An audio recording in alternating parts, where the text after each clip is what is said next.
hostile country is trying to build a nuclear bomb. Behind the plot is a mastermind focused on the destruction of Israel.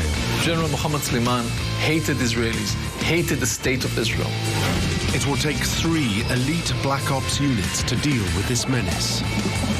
Special forces operating deep within enemy territory to confirm the threat. That was an extremely risky intel gathering mission. If there was a mistake made, that could have been war. An elite flying unit to take it out. They destroyed their target, they exited, they lost nothing. And finally, an assassination unit to deal with the man behind the threat. 3 of them came as scuba divers to his beach house, shot him, and then disappeared. This is the top secret story of the Israeli strike against Syria.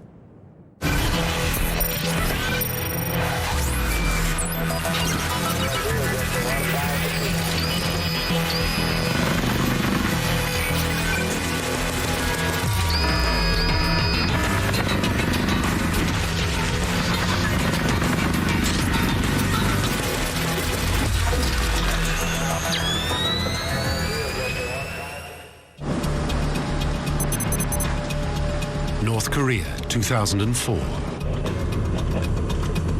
Deep inside this secretive communist state, a train travels through a remote northern town. Then suddenly,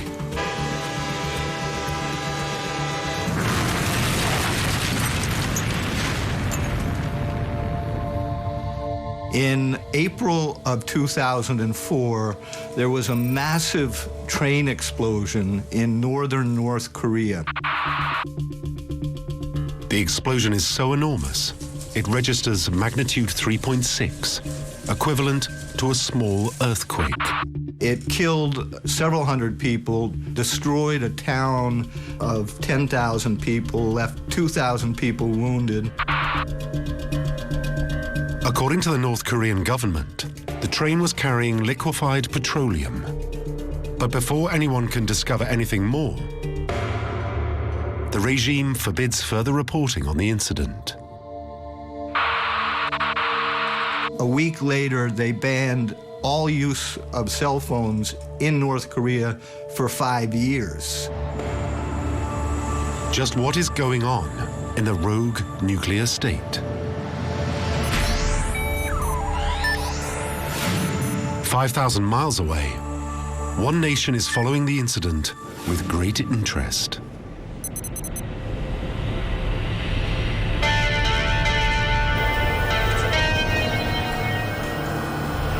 Meir Dagan is Israel's top spy, the chief of the Israeli intelligence agency, Mossad.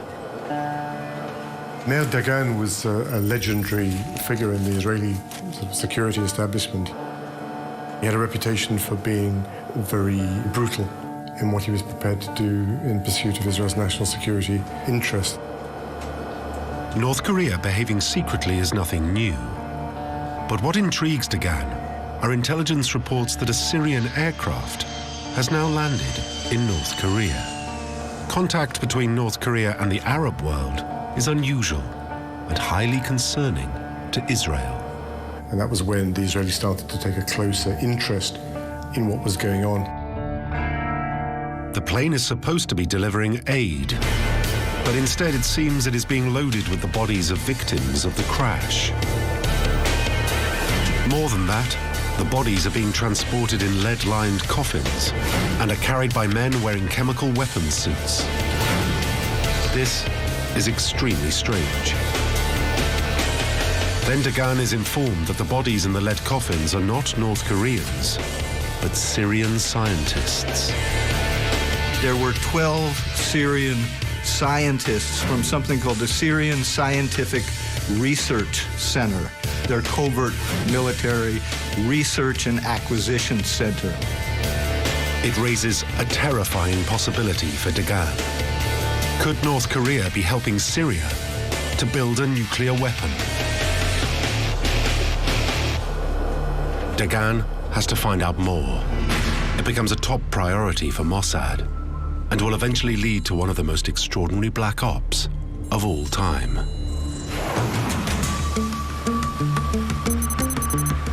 Two years later,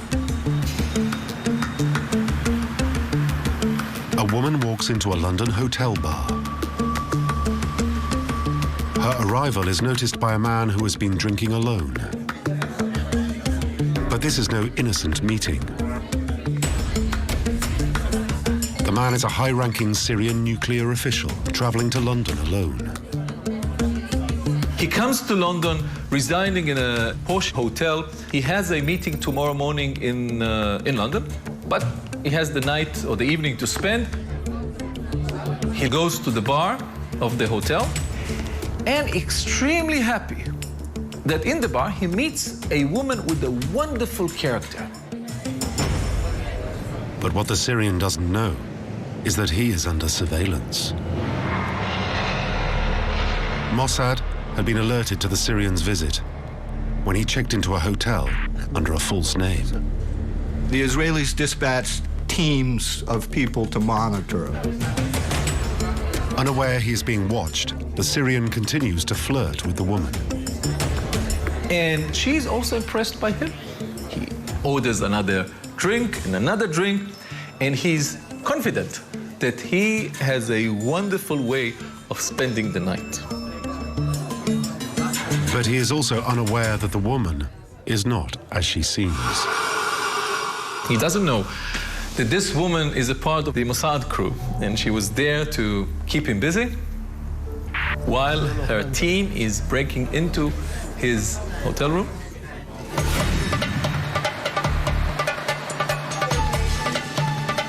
The Mossad agents are members of the Neviat unit, experts in covert bugging. The team specialized in breaking into hotel rooms. It takes barely seconds for the Neviat team to override the hotel room security.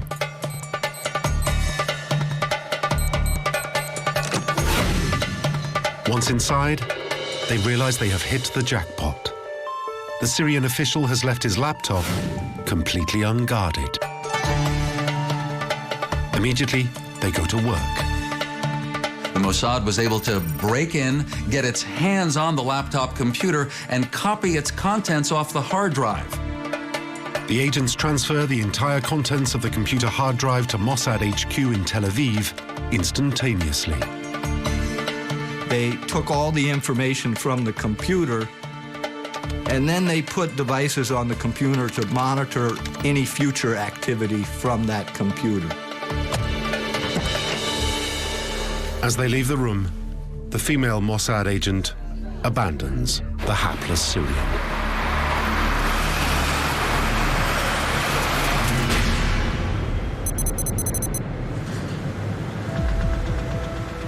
Within 15 minutes, Dagan and his analysts are looking at the files in Tel Aviv.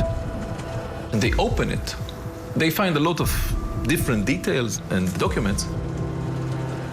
What they found on his computer was really rather extraordinary. On one folder, they found JPEGs that looked very odd. Appearing on the screens in front of Dagan are hundreds of photos documenting the construction of a large industrial facility. It was clear that this is an unknown facility, a huge one. The building they saw was quite large, 130 feet by 130 feet by 70 feet tall. Initially, the building resembles a treehouse on stilts, with pipes leading to a pumping station. Later photos show modifications, and eventually the entire complex is hidden beneath a huge roof. Initially, Dagan is unsure of what the facility might be. But then it begins to dawn on him what the images are showing. He sees large industrial equipment inside the facility. It is an exact replica of something Dagan has seen before in intelligence images from North Korea. they showed that it was almost an exact replica of the Yongbyon nuclear weapons facility in North Korea. It was exactly the same reactor. The two were perfectly matched. Dagan is in no doubt as to what they have uncovered. The evidence was overwhelming. North Korea was building a nuclear reactor in Syria. Further evidence from the laptop confirms it. There were blueprints of the nuclear power plant. There were pictures of the nuclear power plant. The Israelis even had photographs of Syrians and North Korean nuclear experts together. It is Israel's nightmare scenario, a hostile nuclear power on its own doorstep. It was a nuclear reactor that can be used only for military purpose. Whoever is building this has only one purpose: to build, to assemble a nuclear bomb.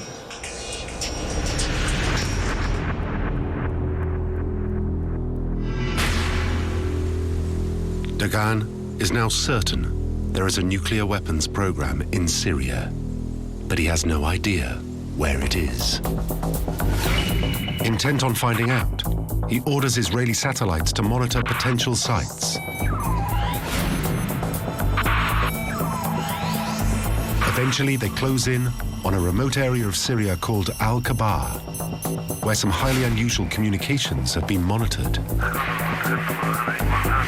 They intercepted a very unusual spike of telephone communications from this location at Al-Kabar, which is in the middle of nowhere in the desert, to Pyongyang, North Korea.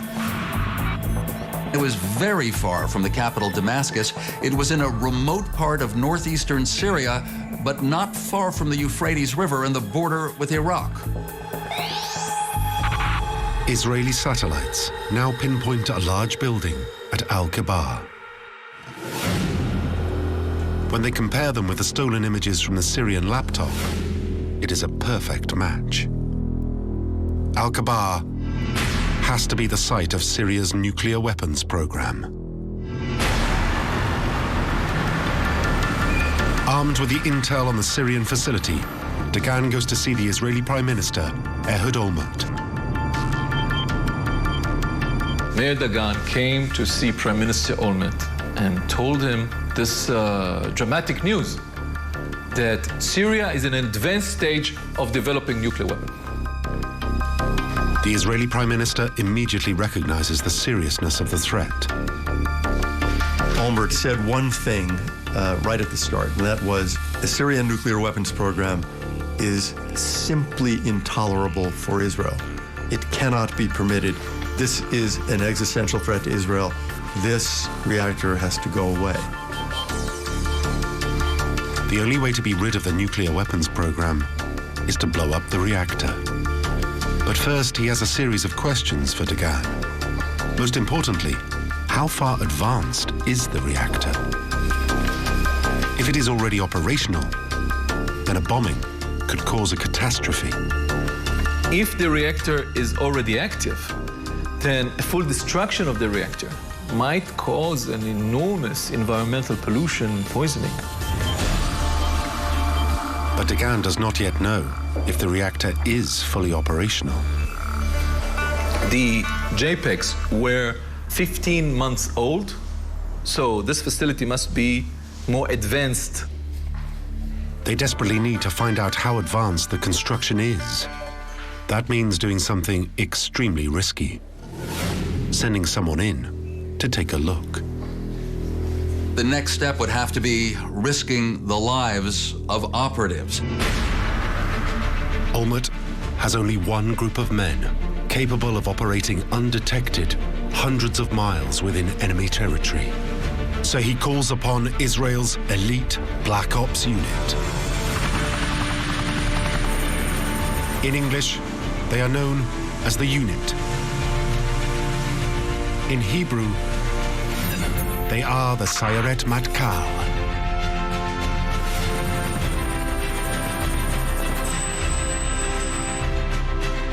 Sayeret Matkal is the highest elite commando unit of the Israeli army.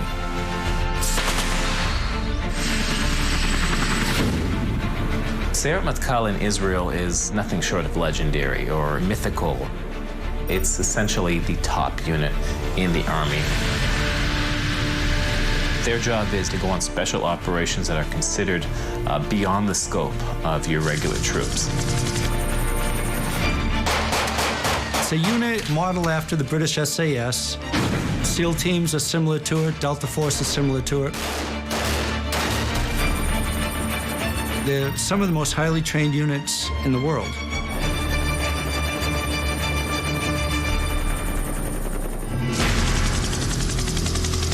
The Sayeret Matkal has one particular specialism: operating covertly behind enemy lines. The expertise of Sayeret Matkal is to infiltrate enemy countries in silent intelligence gathering operations.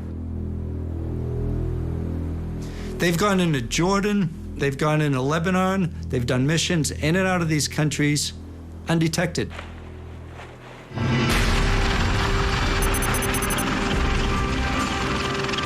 Whilst never officially admitted, it seems that on an overcast night in midsummer, the selected commandos prepare to set out on their mission. They head deep behind enemy lines to confirm the existence of the Syrian nuclear weapons program. The Israelis have been very secretive about how they got there, but certainly they are very adept at using low-flying, almost silent helicopters. It is understood they boarded two Sikorsky CH-53C Stallion helicopters to travel at low altitude and cross the border into Syria. On such missions, the pilots have to negotiate the terrain using night vision goggles. As an extra precaution, some of the commandos are disguised as Syrian soldiers.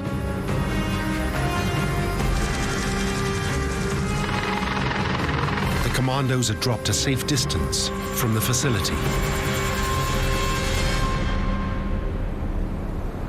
Israelis were able to get on the ground within about a mile of this mystery building in northeastern Syria.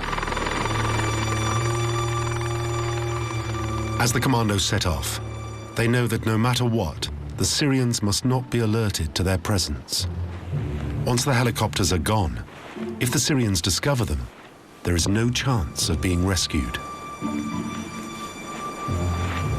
But that was an extremely risky intel gathering mission. If there was a mistake made and they were compromised, that could have been war.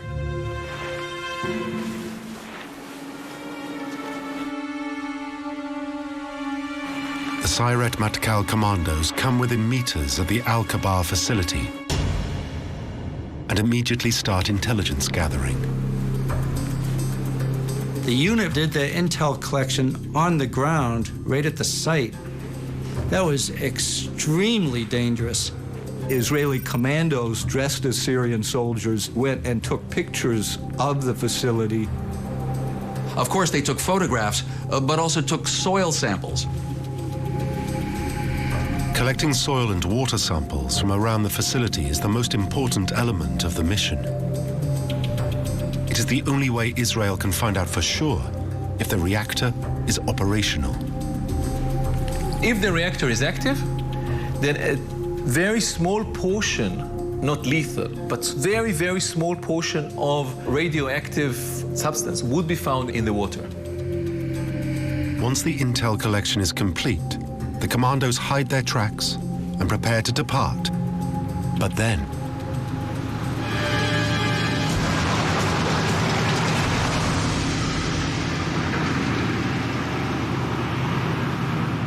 they were almost caught. They left the scene in the very last minute. the commandos remain undetected. And the mission complete, they return to Israel with the soil and water samples.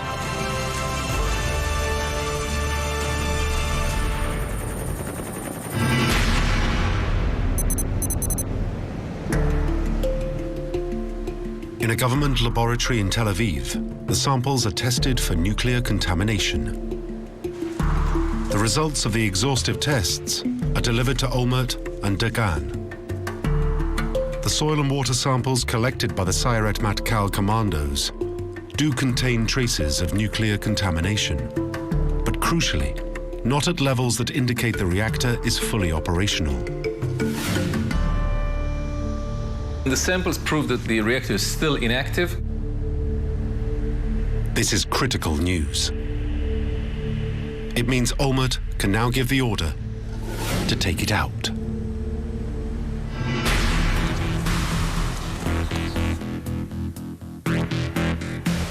Olmert calls a meeting of Israel's top military and intelligence chiefs. They are all agreed on one thing. However this reactor got started and whenever it got started, the end is clear. The reactor is intolerable. We're not going to allow it, and it's going to go away. The only question is how to destroy it. The first option is to send the Sayeret Matkal back in. Perhaps sending in soldiers, again a Sayeret Matkal commando team, to attack on the ground, hoping that in secret you could get enough Israeli commandos and explosives to the scene to blow up the building. They know that they can get people to the site, but there are problems with this tactic. If you have to deploy special forces, it's a huge operation, very dangerous operation. They have to penetrate the site. They have to bring a lot of explosive. Above all, they can't be sure that a commando operation will pack enough firepower. Frankly, the Israeli military had doubts about that. You have a very large reactor built of reinforced concrete and steel. You can't send 5 guys in there, with backpacks full of explosives. There's not enough explosives. Olmert's only option is to strike from the air. It looked like using the Israeli Air Force would be smarter. Air power has an advantage. It can come like a light, it's very speedy. It can do the job with a lot of ordnance and disengage before the enemy understands what happened. So if you have to choose between the two alternatives, usually the airstrike is much more efficient and less risky. The Prime Minister gives the order to prepare for an aerial assault on the Syrian reactor.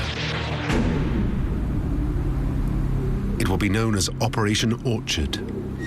And for it to succeed, Olmert alerts another of Israel's Special Forces units.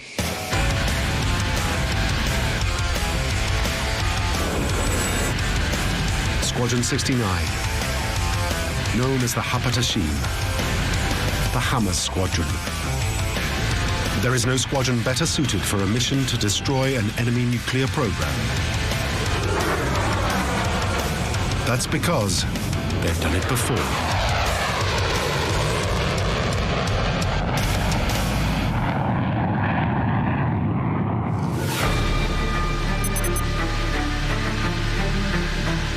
"25 years earlier, 8 Hapatashim pilots flew into Iraq to bomb a nuclear facility being built by Saddam Hussein. I was a fighter pilot, a major, a deputy squadron commander, who prepared himself to destroy the nuclear reactor. Evading Iraqi air defenses, they take out the facility in a clinical strike.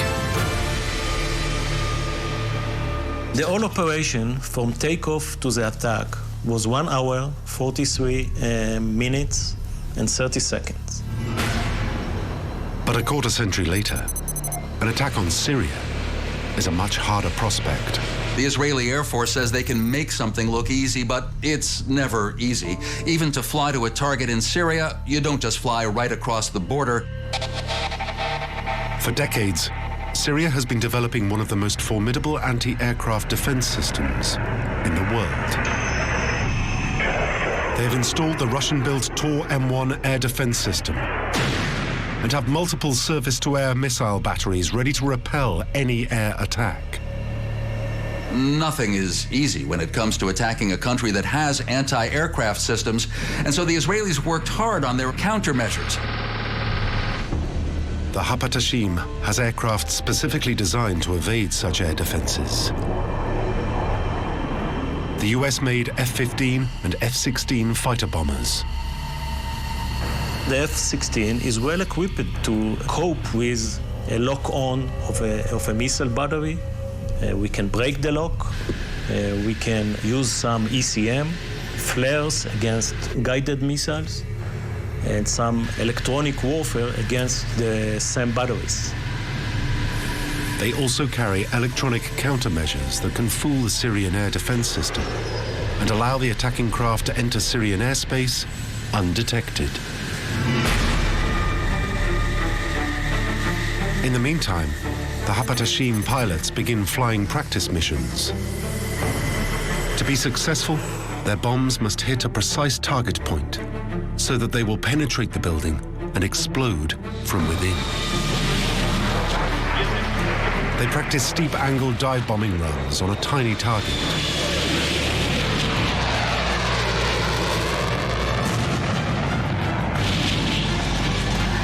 It is more than just practice. Watching them is General Eliezer Shkedi, head of the Israeli Air Force. He is looking to identify the very best pilots in the squadron, as Israel will only be able to send a limited number of aircraft into Syria. If you bring too many airplanes, the chances that you will be discovered is bigger. We've done a lot of simulations and calculation. What is the optimum number that is making sure that the reactor will be destroyed?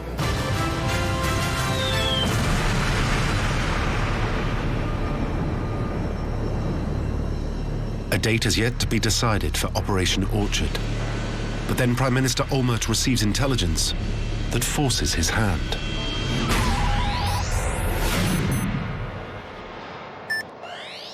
Mossad has detected activity on the Syrian coast. North Korean ships were arriving at the port of Tartus in Syria. These ships are carrying the final materials the Syrians need for the Al-Kabar reactor to become fully operational. Olmert has to act now.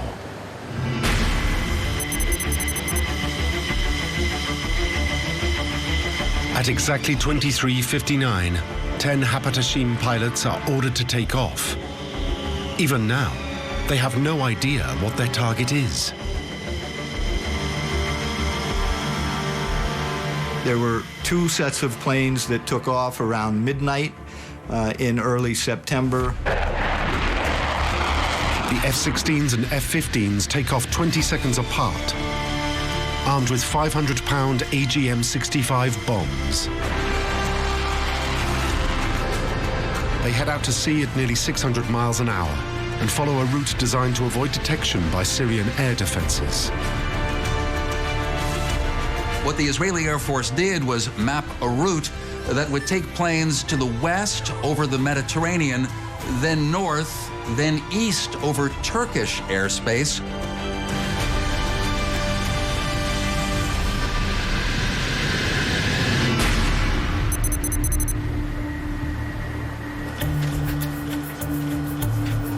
Israel's Prime Minister and senior military commanders gather in the Israeli Air Force's underground command center, known as the Pit. Here they monitor the route of the fighter bombers. Once it is established that there are no technical faults with any of the planes, 3 of the F-15s are ordered to return home. The remaining 7 continue on the planned route at low altitude. They flew up the Mediterranean and then on the east, on the Syrian-Turkish border. It is only now that the pilots are told that this is a live mission, and they are flying into heavily defended Syrian airspace. These elite pilots are trained to suppress nerves. As a fighter pilot, develop some mechanism and techniques how to depress the fear. I'm not telling you that there is no fear. If somebody will tell you he is not afraid, he is lying to you. It is always there. It is always with you. The fact that you can be killed.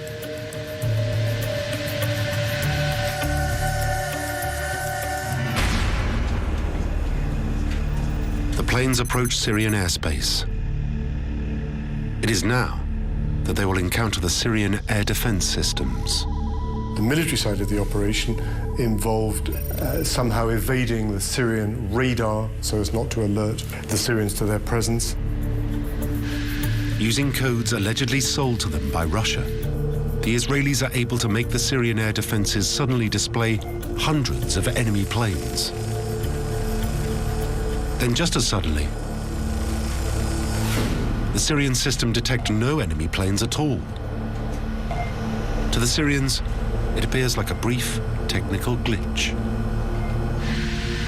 So the Israelis actually made the Syrian system think that everything was normal, as though the radar screens were absolutely fine, but the Israeli planes were invisible. The Syrians didn't even know they were under attack. Now in enemy airspace, they move on to the next stage. Precise coordinates of the Al-Kabar complex are sent to the Israeli pilots' onboard computers, and the planes swing south to begin their bombing run. So this is the risky time. This is where your breathing become much more in a high pulse. It is no longer about technology. Now the human element takes over. At the end of the day, as a pilot, you have to find the target yourself, and the aiming, nobody can help you in aiming and finding the target. But as the pilots focus on the target, they are at their most vulnerable. You have 1 minute that you are exposed to everybody, and you are not defending yourself because you are concentrating on aiming on the target. This is the 1 minute that the most difficult of the flight.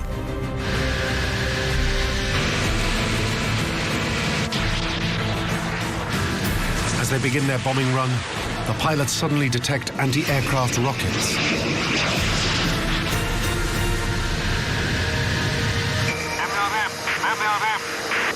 Back in the pit in Tel Aviv, they have no idea what is going on. Has the target been hit?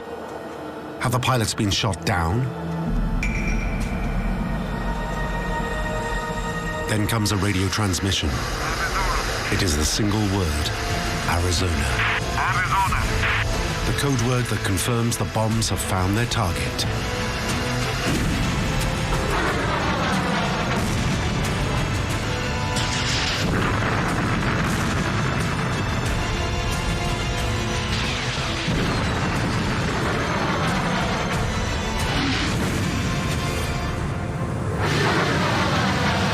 Not a single Israeli plane has been lost, and the reactor has been totally destroyed.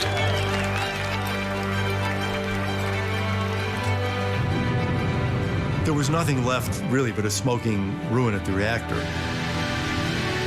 The most dangerous part of the mission is over. When you release the bombs, you are much lighter now. You can maneuver much stronger, and you go back to a low level, and then you start to relax. The pilots exit Syrian airspace at high speed. The mission is a complete success. They destroyed their target, they exited, they lost nothing. Olmert immediately telephones the White House to tell President Bush that something that never existed doesn't exist anymore.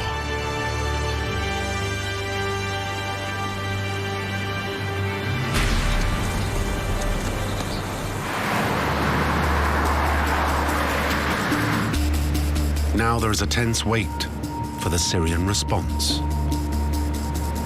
Olmert is confident that the Syrians dare not react, but he cannot be certain. Immediately after the raid, he had sent a message to Syrian President Bashar al-Assad, saying that Israel would not publicly take credit for the raid. They calculated that if they didn't make too much noise about it, didn't claim responsibility for it, didn't boast about it, then it might be in Assad's best interest simply to ignore it. Olmert's gamble is that Assad has no desire to draw attention to Syria's illegal nuclear weapons program or to be publicly humiliated. The purpose was not to push President Assad of Syria with his back to the wall in this ego-derived scene of the Middle East.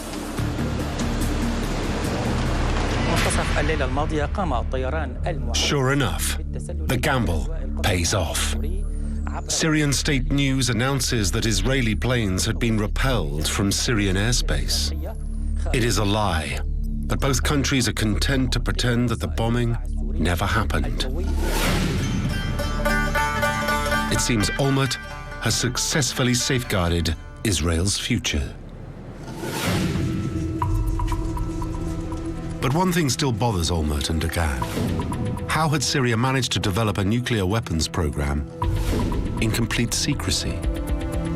For 7 years, Israel didn't know about the #1 project that the Syrians were engaged with. Now, a nuclear reactor is not something that it's easy to hide.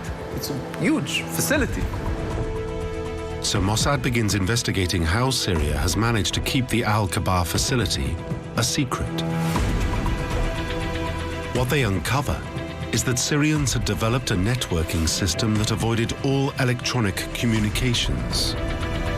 They took a flight back in time. They said, let's, in the most sensitive issues, let's not use any sort of electronic transmission.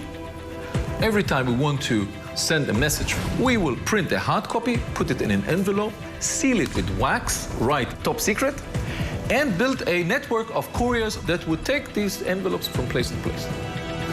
And at the heart of this communication system is a man renowned for his hatred of Israel and one of the most powerful men in Syria, General Mohammed Suleiman.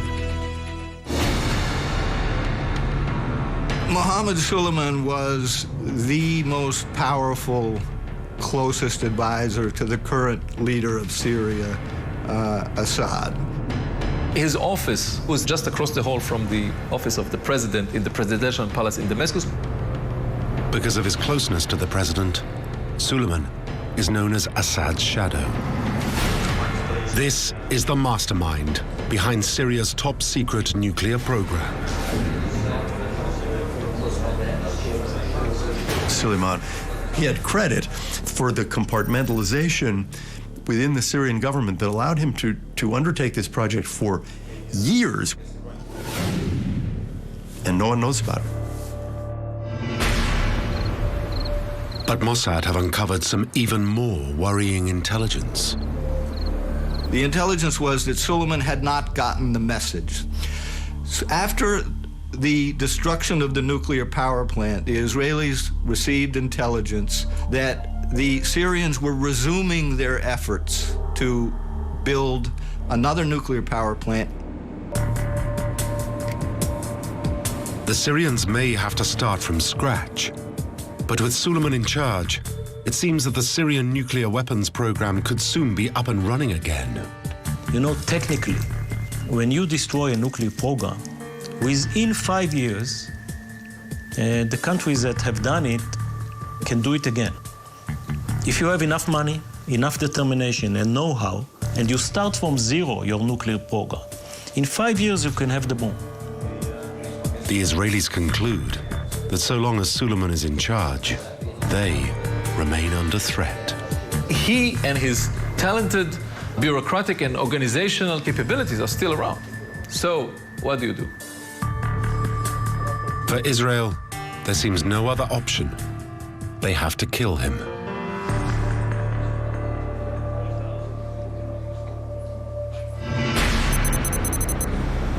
But taking out Suleiman will be a far harder task than striking at a static building in the desert. The Syrian general is an incredibly cautious man. His movements are a closely guarded secret, known to only a few. In Damascus, he is under armed guard. Getting to him there will be impossible.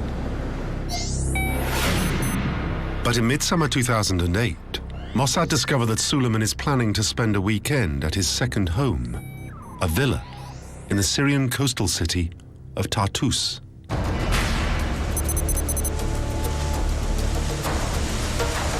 Security in Tartus is far more relaxed. If they're going to kill the general, this is the time and place to do it. But it will require another of Israel's Black Ops units to carry it out.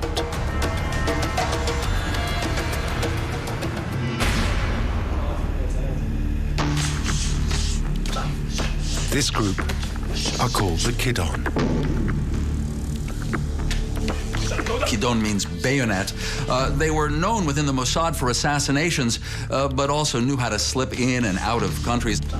Among even their enemies, they are respected as extremely talented and well-trained in the operations theater. The Kidon is the most secretive of all Israel's elite units, and almost no operational details of their missions have ever been released by any Israeli government. They are notorious for one specialist activity: assassinating Israel's enemies, wherever they may be. When Canadian weapons expert Gerald Bull was found to be working with Saddam Hussein, he soon met with an untimely end. This was widely regarded to be the work of the Kidon. They also have taken out dozens of Iranian scientists, dozens of North Korean scientists and engineers, dozens of Syrian scientists and engineers. There is no unit in Israel better suited to conducting a high-level assassination abroad than the Kidon. This is the unit that many believe are charged with planning the assassination of General Mohammed Suleiman.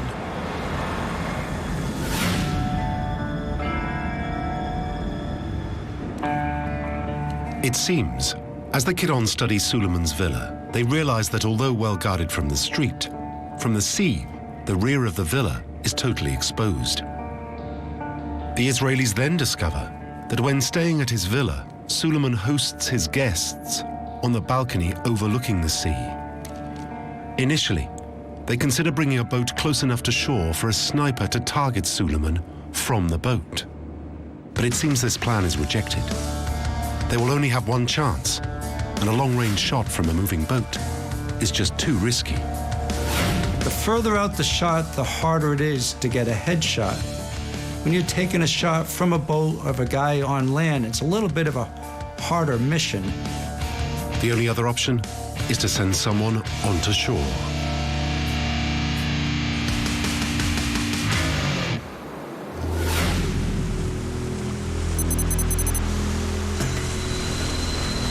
A yacht sails up the Mediterranean coast towards Tartus. It is registered to a wealthy businessman, but today the crew are said to be carrying 2 Kidon snipers.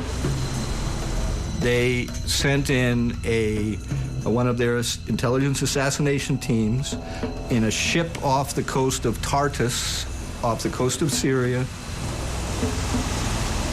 Around a kilometer off the coast, the yacht drops its sails, and the assassins make their way to shore. Snipers from the ship came as scuba divers to his beach house. At the same time, General Suleiman arrives at his weekend home.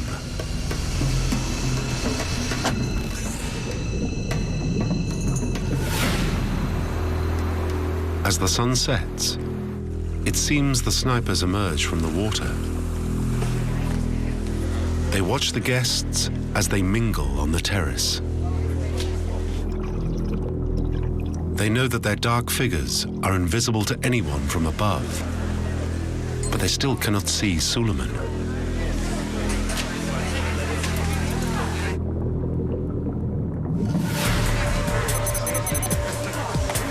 Eventually, Suleiman appears. He was having dinner at his country home along the sea. His friends and family were sitting around the dinner table. As the general entertains his guests, the two snipers line him up in their crosshairs. They get ready to take the shot. But then, their target is obscured. They move to a new position.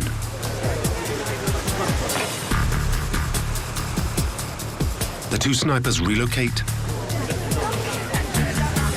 and aim their rifles.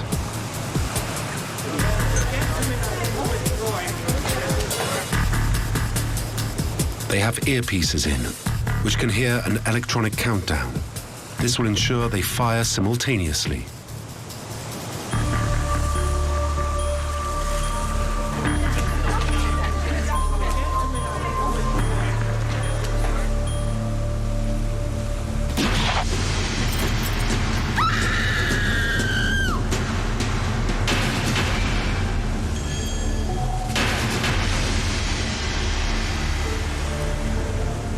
It was a difficult shot, but they did shoot until he was down, and the mission was over, and they got away with it. Both bullets had found their target. One in the head, one in the neck.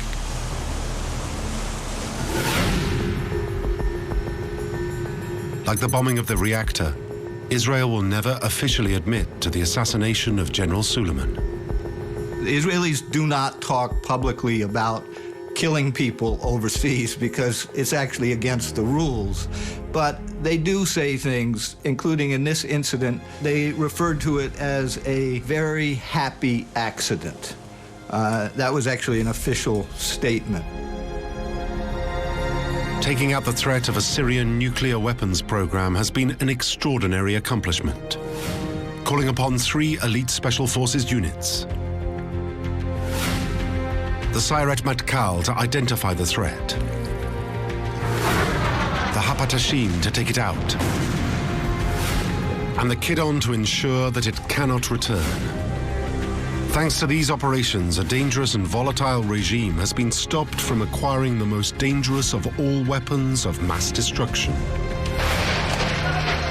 The importance of that has only been made more evident since 2011, when Syria began its descent into a vicious civil war.